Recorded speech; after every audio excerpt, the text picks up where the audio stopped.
Oi pessoal, tudo bem? Espero que vocês estejam super bem. No vídeo de hoje eu quero entrevistar uma pessoa que faz muito tempo que eu queria trazer aqui para conversar com vocês, um colega da psicologia.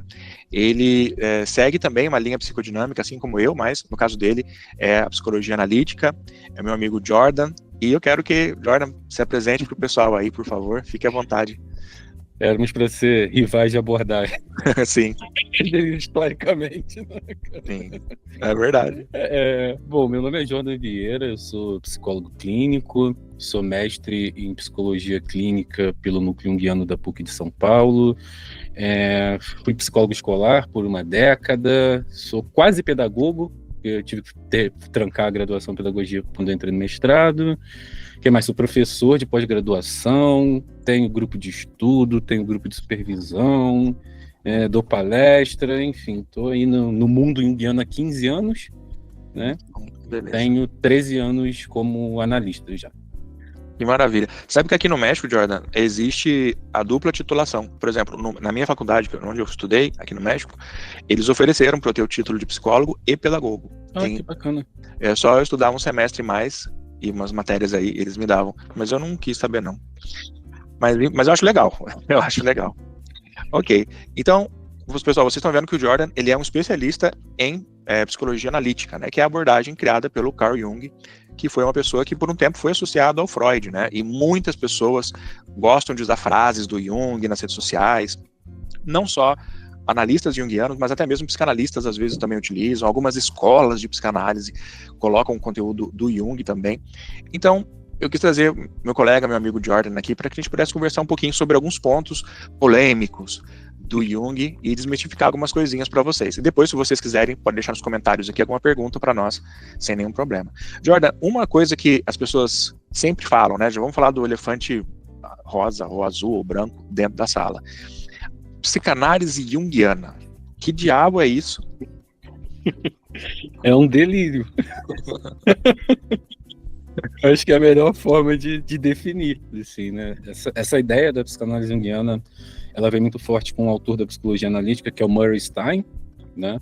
Ele tem até um livro com esse título, e ele propõe essa espécie de retorno, né, da psicologia analítica a um estado mais próximo da psicanálise, né, uma aproximação maior entre os dois campos, mas a gente precisa considerar que a gente tem pressupostos epistemológicos diferentes, né, e aí por ter pressupostos epistemológicos diferentes, é muito difícil fazer essas duas coisas conversarem plenamente, né, até não só por um quesito técnico, de manejo teórico ou qualquer coisa assim, mas a maneira como a gente vai conduzir e entender os processos psicológicos partem de olhares distintos, né? O Jung, ele tinha uma visão muito, muito clara e respeitosa com relação à psicanálise, com relação à obra do Freud, né? Ele entendia a importância da psicanálise, entendia o olhar da psicanálise como algo válido, como algo necessário, mas a partir do momento que existe esse rompimento, é importante a gente entender que a gente parte por caminhos distintos, né? Embora a gente tenha uma construção prévia do Jung antes do contato com Freud, né, porque eu acho que isso é importante também. O Jung vai encontrar o Freud em 1907, mas ele começa a produzir psicologia em 1900, né, que é quando ele se forma. Lá, nesse iniciozinho, vem a psicologia dos complexos, né, teste de associação de palavras, mais próximo desse contato com Freud, já tem uma abertura para uma ideia, uma semente de ideia do que viria a ser uma noção de arquétipo, embora Jung não trabalhe isso ainda. Então, havia uma psicologia prévia ao Freud, né, e existe uma outra psicologia depois de 1912, né, que é quando Jung publica o Símbolos da Transformação da Libido, que é o livro que marca esse rompimento aí, né, inclusive no capítulo 5, se eu não me engano, no capítulo 5, sim, ele até fala que ele sabia que aquele livro, de alguma forma, marcaria mesmo a cisão dele com Freud, né, porque ele estava olhando para outro lugar, estava olhando para uma outra disposição da psique, né, uma outra organização da psique. Então, quando a gente pensa psicanálise junguiana, eu acho que ela, para mim, assim, ela me soa muito como desonestidade, sabe? Seja com a psicanálise ou seja com a psicologia analítica. Com certeza. Porque, por exemplo, conta pra gente quais são algumas diferenças epistemológicas entre Jung e Freud, por exemplo. Eu acho que a principal, e que foi a que marcou esse momento inicial do rompimento dos dois, foi o entendimento do Jung da libido não apenas como energia sexual, né? O Jung entendia a libido como toda e qualquer energia psíquica, e naquele momento o Freud ainda estava olhando apenas para o contexto sexual da libido, né?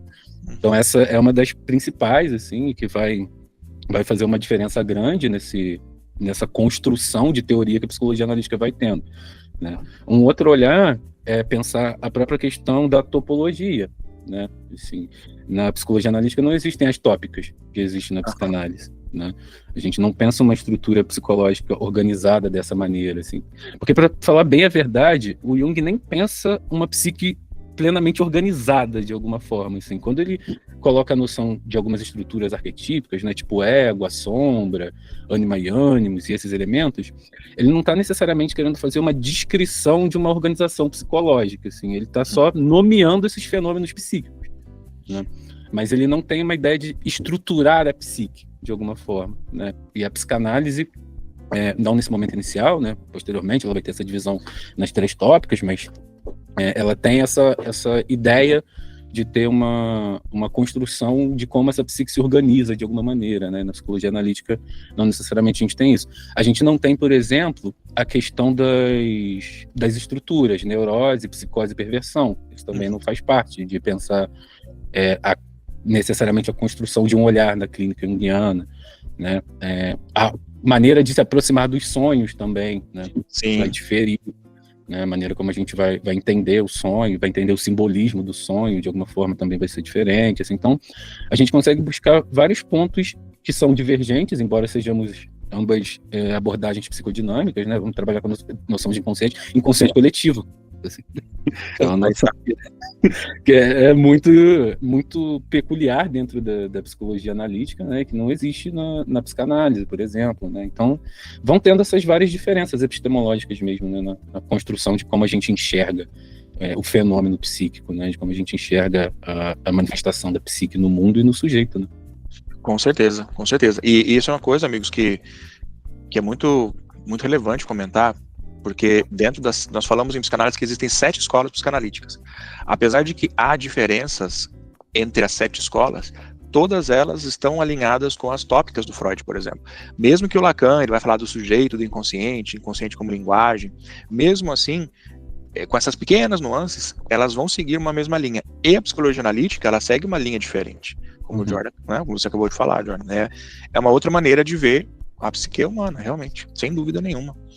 Sim, sim. E aí fica muito complicado, assim, fazer esse retorno, né, que eu não sei nem se dá para pensar um retorno, porque, embora o Jung tenha trabalhado com psicanálise num período muito curto, ele nunca deixou explicitado se ele trabalhou com uma psicanálise pura, vamos dizer assim, né, que não tivesse influência das próprias ideias que ele estava construindo, que eu acho que é o que faria mais sentido, pensando a maneira como o Jung costumava trabalhar, né? Assim, então, não sei se dá para pensar a ideia de uma psicanálise junguiana nesse sentido, porque eu não sei se não tem registros, não tem nada que diga que Jung de alguma forma foi um psicanalista não influenciado por aquilo que ele já estava produzindo de psicologia, sabe? Claro.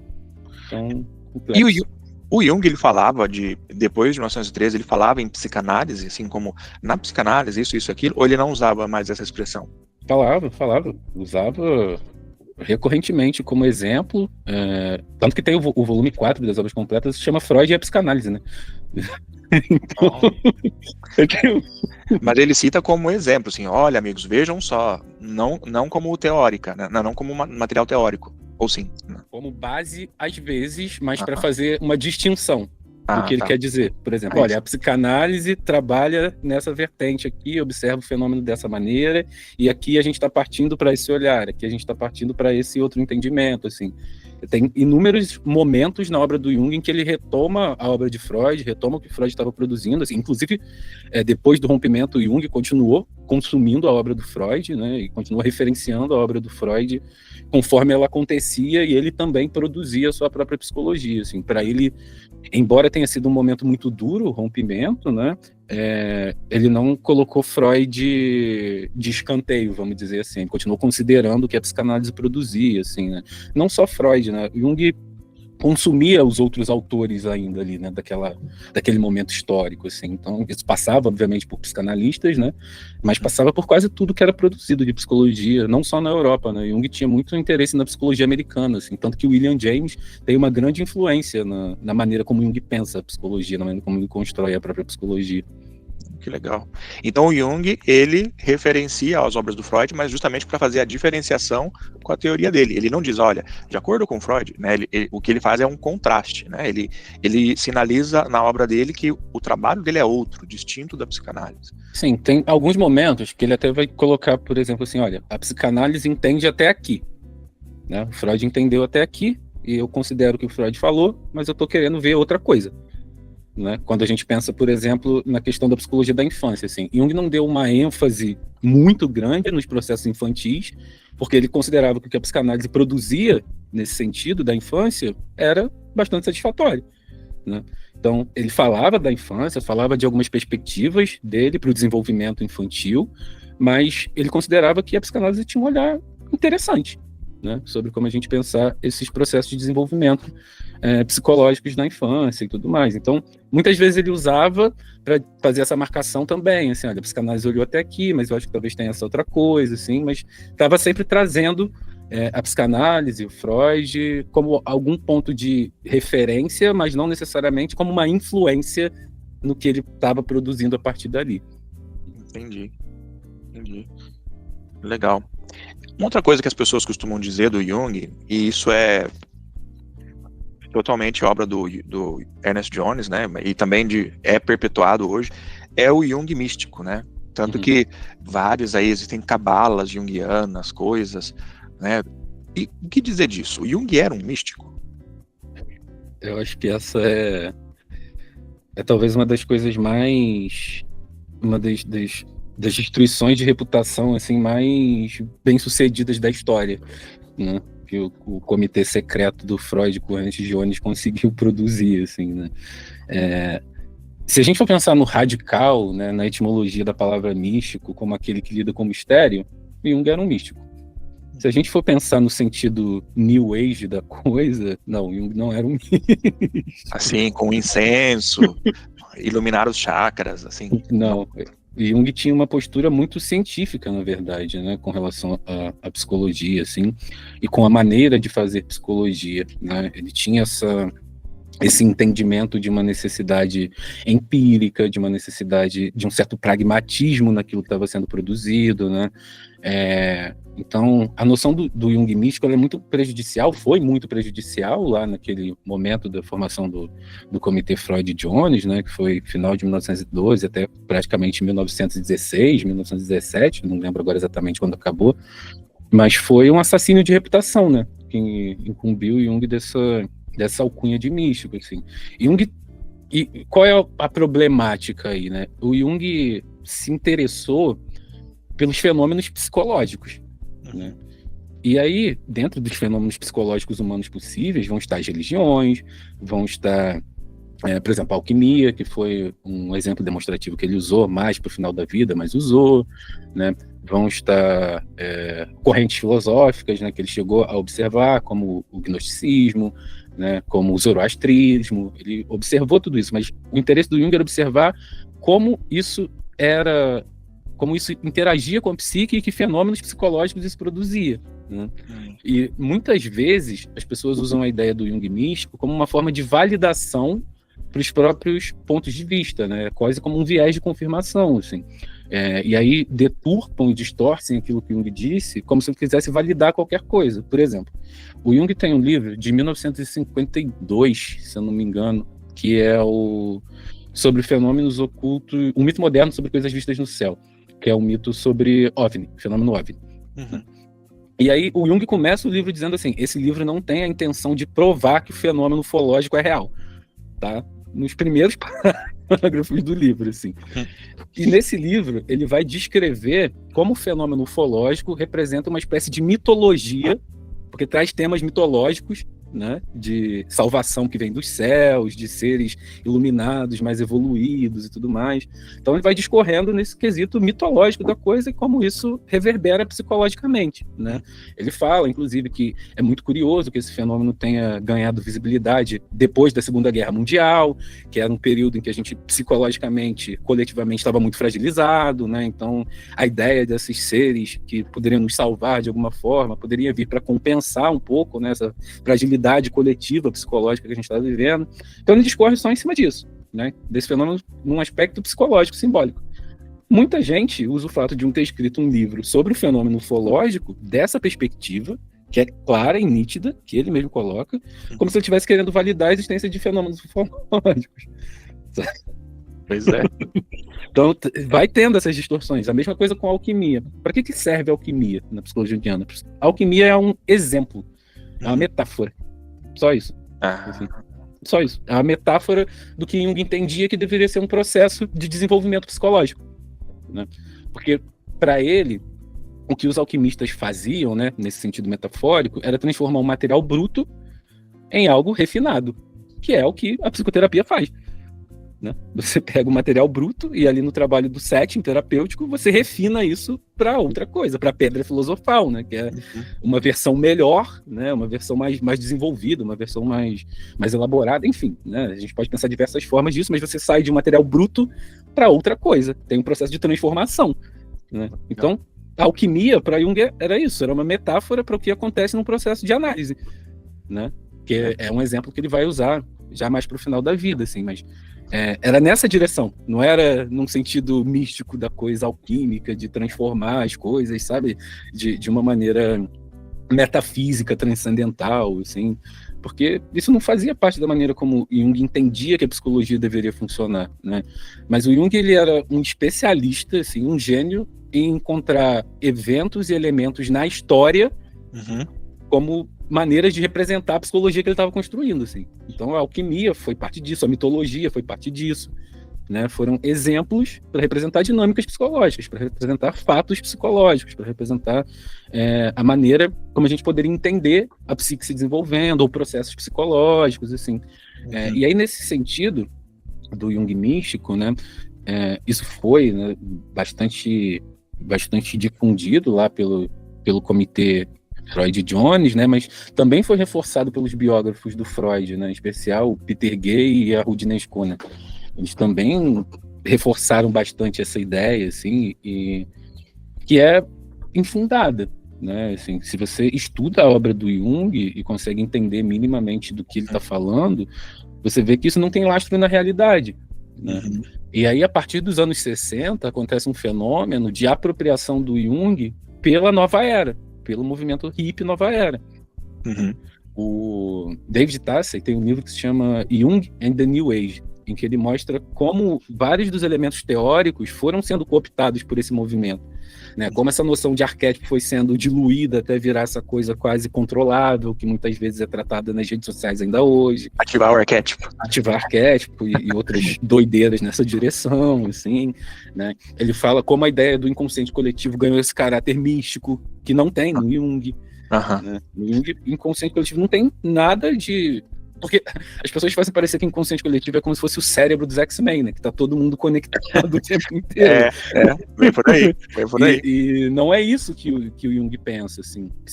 Para dar uma explicação muito breve, né? Muito simplista, até correndo o risco de não ser a mais precisa possível, mas a gente pode pensar o inconsciente coletivo e essa questão arquetípica como uma potência de interpretação simbólica.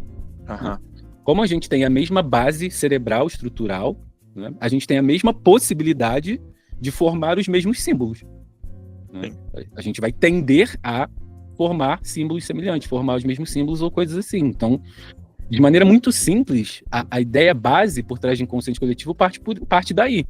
Né? Óbvio que tem outros desdobramentos de entendimento dentro da teoria, mas de uma maneira muito simples é isso, assim, não é uma grande conexão mental, como se fosse, sabe, essa coisa telepática que as pessoas fazem parecer, não tem nada disso no Jung.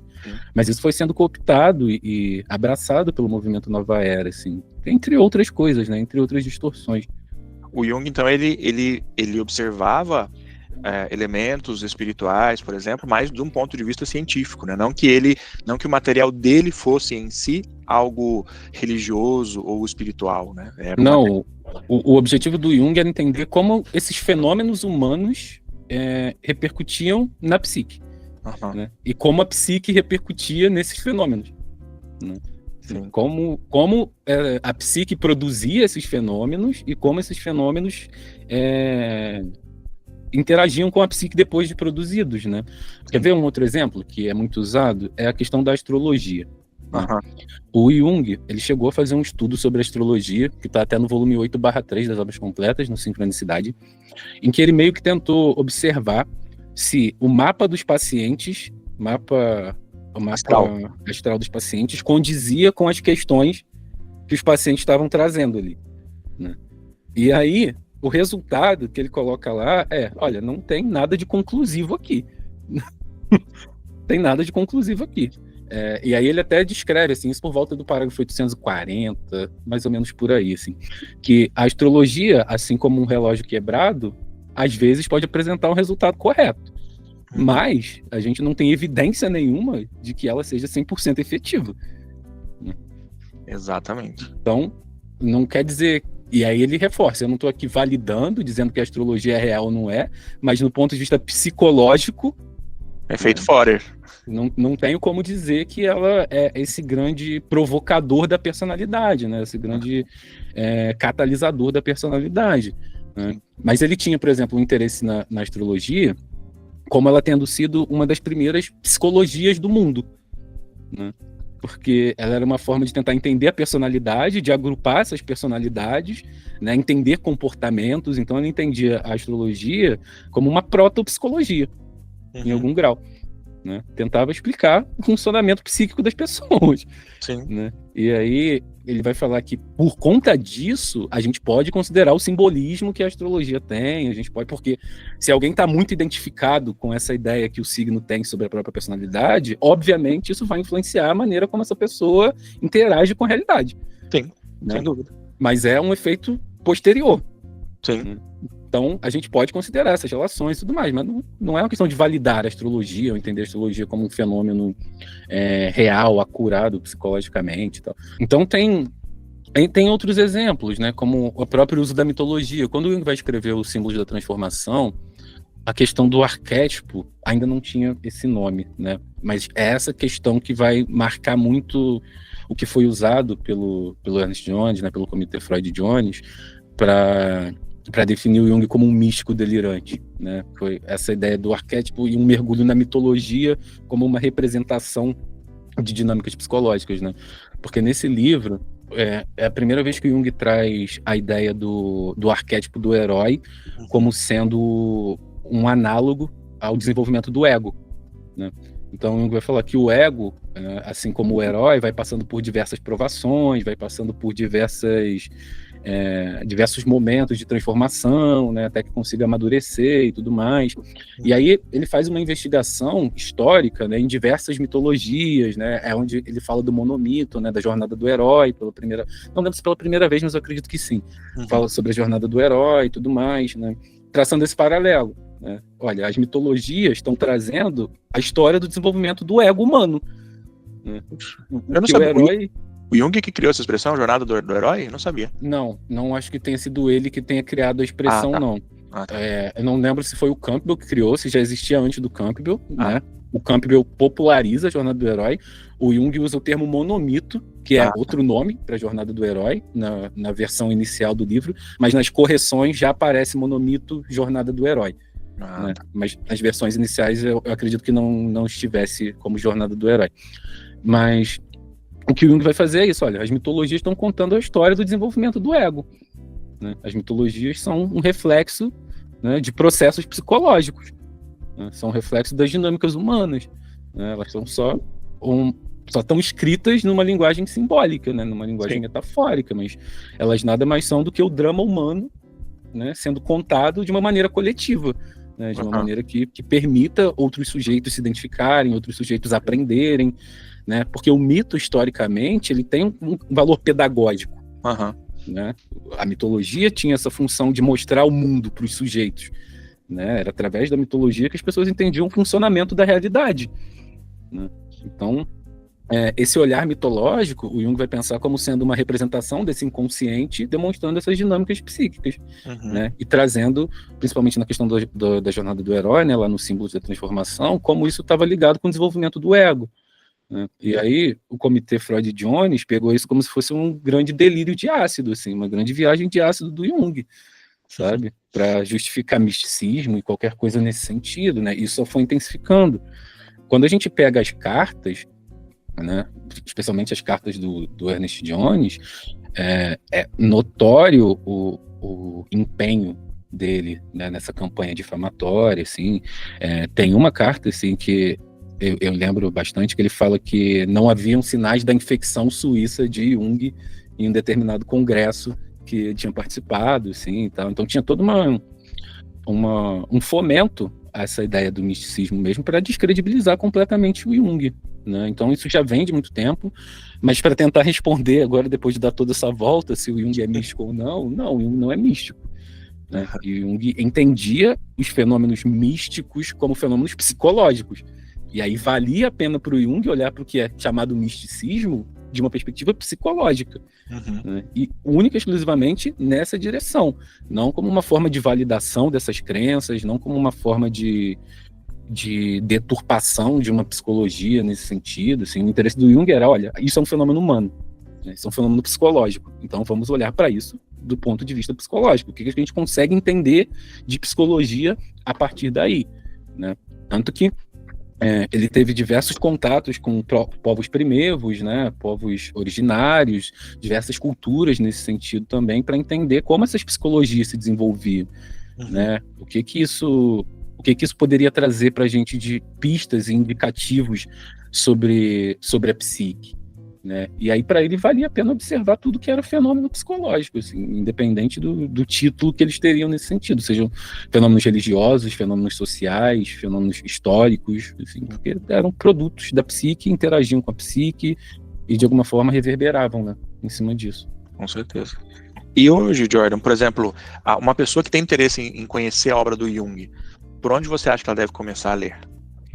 Então, a gente vê muito a indicação de O Homem e Seus Símbolos e Memórias, Sonhos e Reflexões, né? São os dois livros mais indicados para começar a ler Jung e que eu acho que talvez sejam os piores, na verdade. Assim. Uma é biografia dele, né?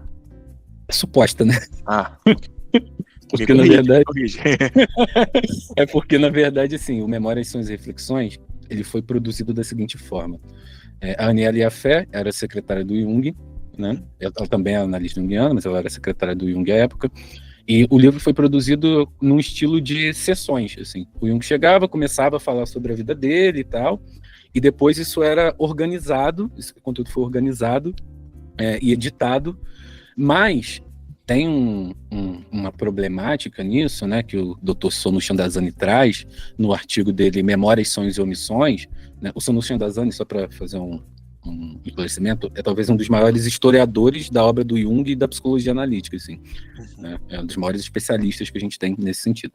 E aí no Memórias, Sonhos e Omissões, que é um artigo que ele lançou ainda na década de 90, se eu não me engano, ele demonstra todas as edições que a editora do livro colocou para poder dar esse ar místico do Jung. Ele vendia muito, né? Ele vendia muito. Então a editora manipulou algumas coisas, manipulou algumas informações, manipulou diversos trechos, removeu outras coisas, assim. Então é um artigo que eu recomendo bastante, assim. E aí ele demonstra, né, comparando com os originais, né, os manuscritos originais, o que tinha de material e o que virou o livro, como ele foi completamente adulterado, né? E o próprio Jung, em vida ainda, ele falava que ele considerava o Memórias, Sonhos e Reflexões como um livro da Aniela Jaffe com contribuição dele. Não considerava uma biografia. Essa ideia de vender como uma biografia, ela veio na edição do livro, na organização do livro. Okay. Né? Mas não era uma ideia do Jung que isso se produzisse dessa forma, né? Tanto que a ideia dele, originalmente, era isso, que isso fosse depois publicado nessa direção dessas sessões em que ele ia falando livremente sobre eventos da vida dele, sobre coisas que aconteceram, mas não uma biografia. Né? Então, teve uma edição aí para fazer uma jogada de marketing em cima até dessa fama do Jung místico, assim, né? E o Homem e Seus Símbolos, ele foi um livro que foi escrito para o público leigo, né? É a última produção que Jung participou, na verdade, né? Embora ele só tenha escrito um capítulo do livro, que é o primeiro capítulo. Mas Jung não queria escrever, assim, ele já estava velho, já estava cansado, e sempre passando por esse lugar de ter a sua psicologia muito incompreendida, né? De ter essa psicologia muito difamada, de ter essa psicologia muito deturpada. Ele não queria escrever esse livro, assim. O editor conta que foi um bom tempo até convencer Jung a topar escrever, participar desse livro. E aí ele teve um sonho em que ele falava para uma plateia e a plateia aplaudia, assim. E aí ele falou, diante desse sonho, então não vejo outra alternativa se não produzir esse livro. Mas o livro em si não é ruim, assim. O Homem e Seus Símbolos não é um livro ruim.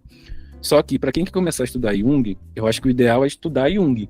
E como o Homem e Seus Símbolos só tem um capítulo do Jung, e o resto são de colaboradores, que às vezes divergem um pouco de certos entendimentos, né? Eu não considero o ideal. Né? É um livro que é relativamente simples de entender algumas coisas, mas eu acho que tem caminhos melhores, né? Então, o que eu indico para quem quer começar a estudar Jung? Começar com Fundamentos da Psicologia Analítica, né? Que nas obras completas está no volume 18, mas ele é editado e vendido separadamente também, né? Esse livro, ele reúne uma série de palestras, conferências que o Jung deu na Universidade de Tavistock em 1935, né? E é o Jung falando para um público leigo. Então o Jung fazia a apresentação, as pessoas perguntavam e o Jung respondia, né? Então eu acho muito mais interessante como o primeiro contato para ler Jung, porque ele tem uma base, óbvio que ele não se aprofunda nos conceitos, mas ele passa por praticamente todos os conceitos principais da psicologia analítica, né? E dá um panorama dessas coisas para que as pessoas possam entender. E aí, desse livro em diante, né, acho que esse é importante que seja a leitura inicial, eu aconselho sempre que as pessoas tenham uma certa ordem para construir uma ideia dessa epistemologia junguiana, né? Então, por exemplo, Tipos Psicológicos é um livro importante para ler no início, até porque ele tem um glossário da obra. Do meio para o final do livro, praticamente, ele é só um glossário. Então você tem os termos, né? E o Jung descrevendo o que os termos significam, né? O que as coisas significam. Então, esse livro é ouro para quem está começando. Porque você já começa a ter uma base, né, de entender o que o Jung vai falar. Quando o Jung usar tal palavra, o que isso se refere dentro da construção da obra, né? O volume 8/3, Energia Psíquica, 8/3, 8/1, Energia Psíquica, é um livro muito importante também, porque ele ajuda a entender a dinâmica do inconsciente com a consciência. Né? Que é uma coisa importantíssima para você compreender como esses fenômenos ocorrem na perspectiva do Jung. Então é um livro muito importante para ler no início, né? O que mais? O 7/2, né? É um livro muito bom, que o 7/2 é o desenvolvimento da personalidade, não. Vou ficar devendo o nome do livro agora, mas enfim, volume 7/2. Que nele o Jung fala de alguns aspectos das estruturas da psique, então ele vai falar de sombra, vai falar de persona, vai falar de diversos elementos nesse sentido, vai falar um pouco também da questão de elementos que atravessam o próprio processo de análise, né? Então é interessante.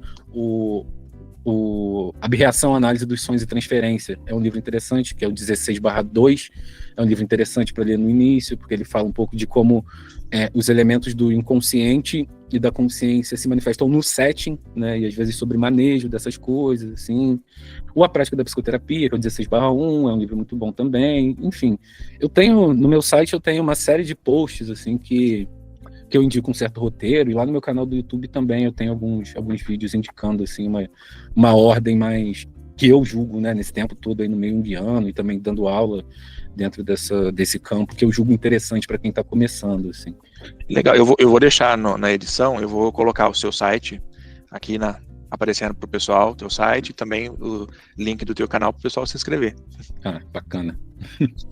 Legal. Quais são as contribuições que o Jung teve? Eu sei que o Jung ele foi psicanalista por um curto período de tempo, né? Mas quais são algumas contribuições que ele tem para a psicanálise que você pode mencionar?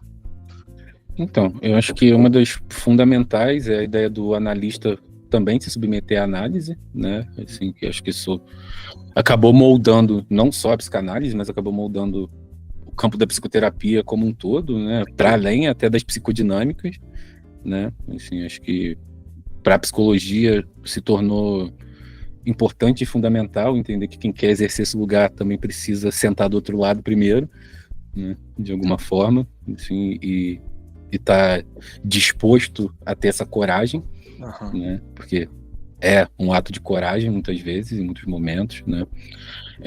A gente teve a difusão da psicanálise para além da Europa, né, com um pouco mais de alcance, né, tanto que em 1909 o Jung é convidado para palestrar na Clark University, ele chama o Freud para ir também, o Freud chega a palestrar lá também, né, a psicanálise nessa época ainda não tinha um alcance internacional tão grande, né, internacional não, né, não europeu, né, a psicanálise era basicamente europeia, né, então acaba levando a psicanálise nesse momento para além da Europa, né? Eu acho que também a questão da própria organização da sociedade de psicanálise, né, que ia muito de encontro àquele medo do Freud da psicanálise se tornar uma ciência judia, né, e ter o Jung, que não era judeu, acaba sendo um facilitador nesse sentido, para que outras pessoas entendam a psicanálise como algo que não era restrito aos judeus, né, como algo que tinha uma outra possibilidade de olhar, né, assim, e não sei, acho que eu só consigo pensar nesses agora, assim, não me vem mais nada à cabeça, mas... E coisas fundamentais, né, sem dúvida, coisas que a base, um dos tripés, né, que nós chamamos de tripé psicanalítico, um dos tripés realmente foi idealizado, foi idealizado por ele, então é uma contribuição muito importante. E uma coisa que eu queria perguntar para você também, em psicanálise, se costuma falar em psicanálise leiga, que significa que um analista ele pode ter uma formação plural, por exemplo, um filósofo ele pode ter um percurso em psicanálise, e existem psicanalistas espetaculares no Brasil, como o Gilson Iannini, por exemplo, que é filósofo, mas é um psicanalista formidável, né? Existe algo parecido na psicologia analítica? Alguém especialista, um analista junguiano, ele pode ser leigo ou ele deve ser necessariamente psicólogo ou psiquiatra? Funciona assim ou é diferente? Não tem essa obrigatoriedade, não. Nesse sentido, funciona bem semelhante à psicanálise, assim, você se forma analista pelo seu próprio processo, né, e pelos estudos, pelo envolvimento com outros analistas, né, esse contato com outros analistas, supervisão também é importante, assim. Embora a gente não considere o tripé como sendo obrigatório, a gente entende ele como fundamental, assim, né. Não necessariamente alguém que não passou pelo tripé não vai poder ser considerado um analista junguiano, mas a gente entende que é muito importante fazer esse movimento, né?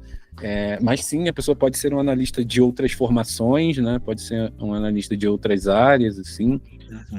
A gente tem, por exemplo, hoje um dos caras que nos últimos anos, assim, tem crescido muito no Brasil e numa defesa de uma psicologia junguiana mais próxima do que Jung pregava, que é o Heráclito Pinheiro.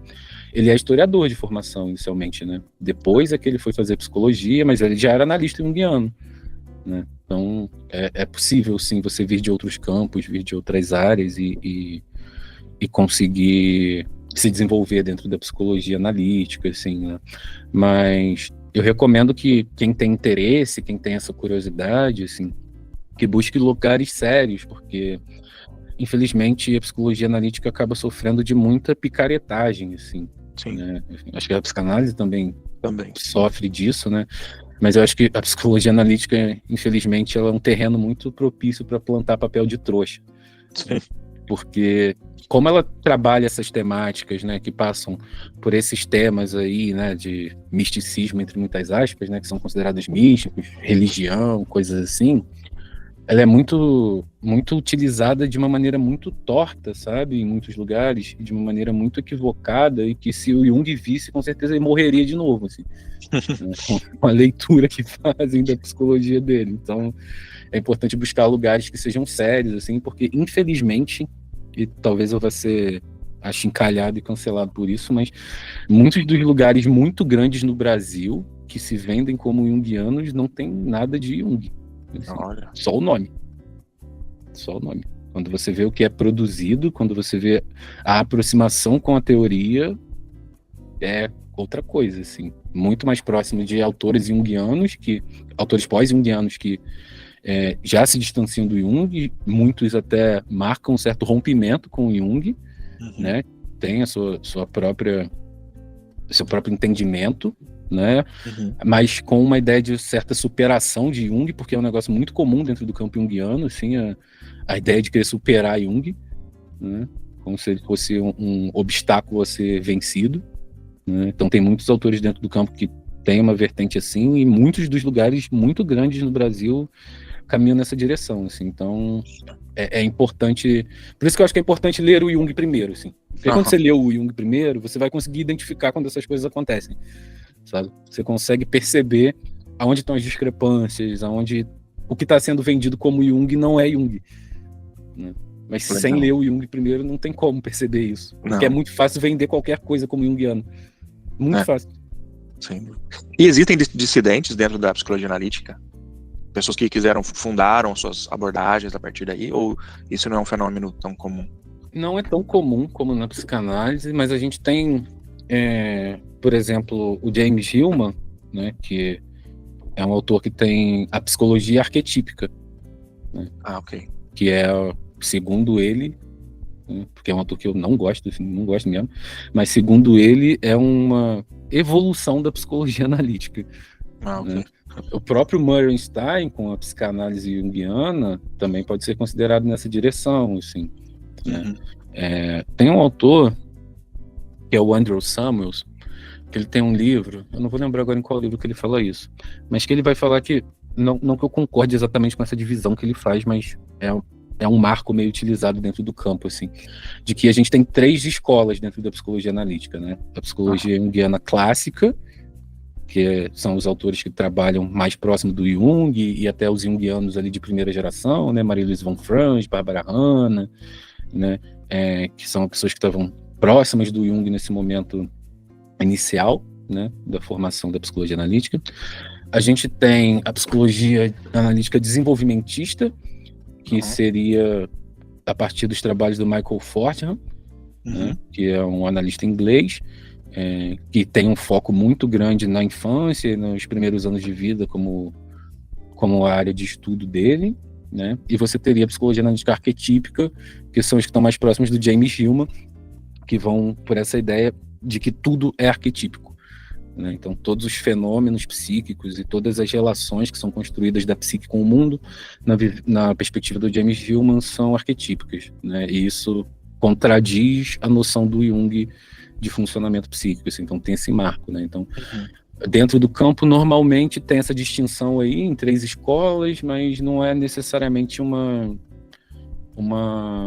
coisa nem tão falada e às vezes nem tão discutida, assim, no sentido de, mas será que não tem outras possibilidades, né? Será que não tem outros autores que se enquadram de outras formas, assim? O campo junguiano não tende muito a isso, não. Tem até autores que estão mais próximos do evolucionismo também, de uma psicologia analítica mais voltada para o evolucionismo, né, que é uma característica da psicologia junguiana, assim, ela tem uma base forte biológica no entendimento da construção da psique, né, como, por exemplo, o Anthony Storr, a Jean Knox, né, tem autores que estão mais para esse lado, assim, também. Então, tem esses movimentos aí, assim, mas não é algo tão marcado, assim, porque na psicologia analítica, no geral, assim, o que a gente vê é que as pessoas não fazem muita importância disso, não, assim, sabe? Tratam quase tudo como sendo a mesma coisa, assim, às vezes não tem nem a base epistemológica para entender a diferença dentro do próprio campo, assim, né? Porque, infelizmente, me dói o que eu vou dizer aqui, mas junguiano tende a ser meio burro nesse sentido. Assim, de ignorar essas diferenças, sabe? Porque aí parece que tudo é psicologia analítica e aí tá tudo bem, assim, mas não, tem divergências, assim, né?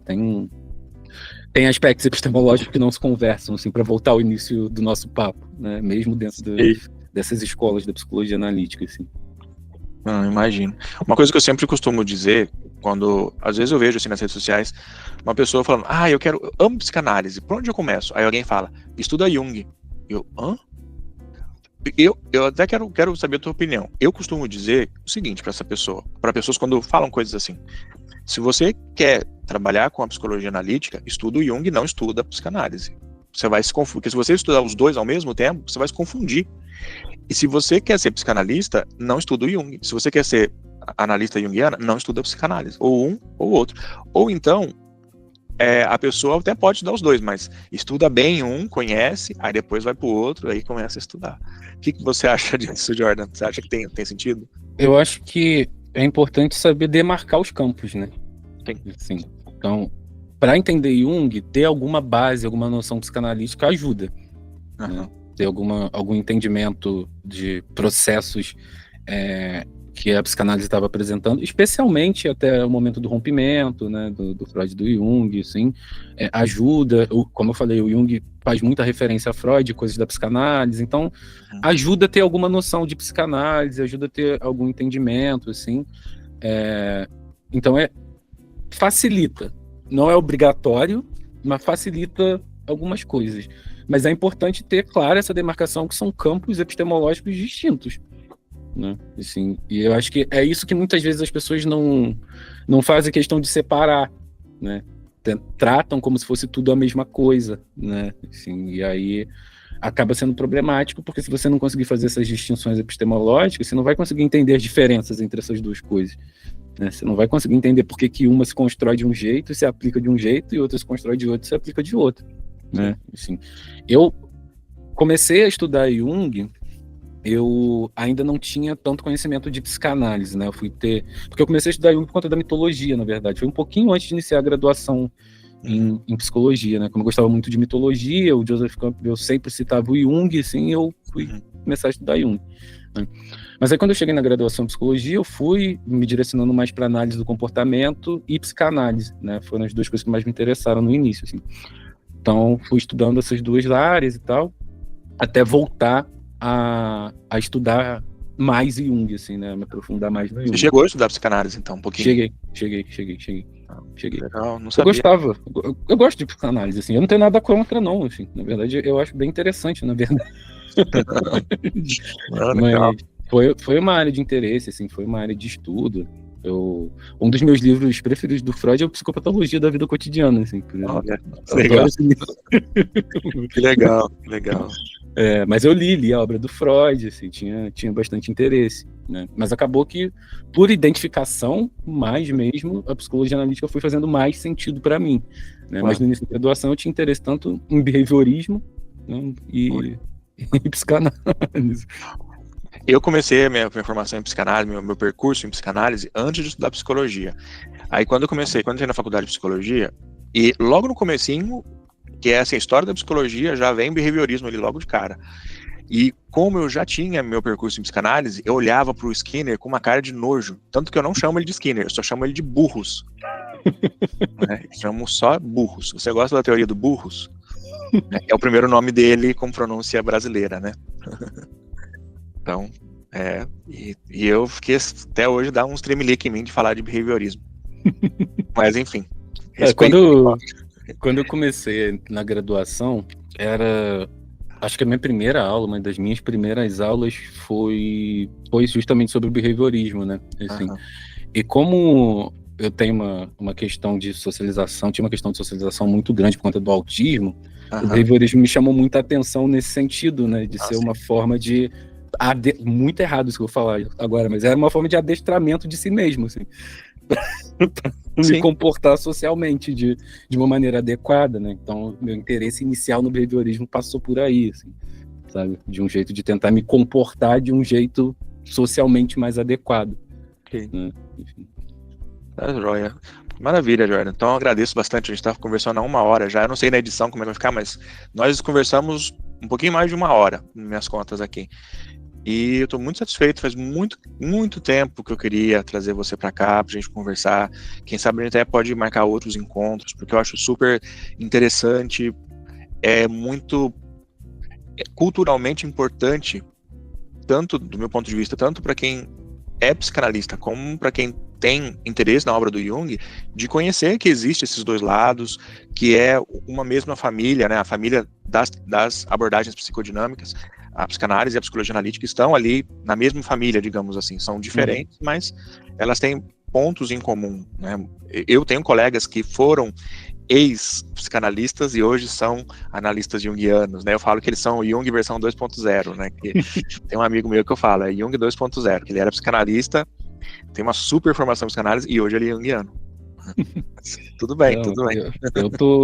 eu tô aí disposto, assim, tô aberto a gente conversar mais, talvez falar sobre temas mais específicos, né? Talvez Claro. sobre questões da prática, talvez mais aprofundado, que é uma coisa que as pessoas têm muita curiosidade de saber, né? Como é que funciona a clínica junguiana, assim, né? Claro. Ainda mais nesse meio que a gente vê de tudo sendo atribuído a Jung, né? Assim, na internet qualquer coisa vira junguiana e o que é para ser junguiano mesmo, de fato, acaba não sendo, né? Então, é complicado. Mas a gente pode ir, tô aí. Se a gente conseguindo casar a agenda, pode Maravilha. me chamar que eu tô à disposição. Maravilha, maravilha. Vai ser um prazer para mim. Muito obrigado pelo teu tempo aí, pela conversa que a gente teve. Eu que agradeço o espaço. Tá, joia. O link do canal do Jordan vai estar na descrição, vai estar aparecendo aqui na edição, do site dele também para vocês conhecerem.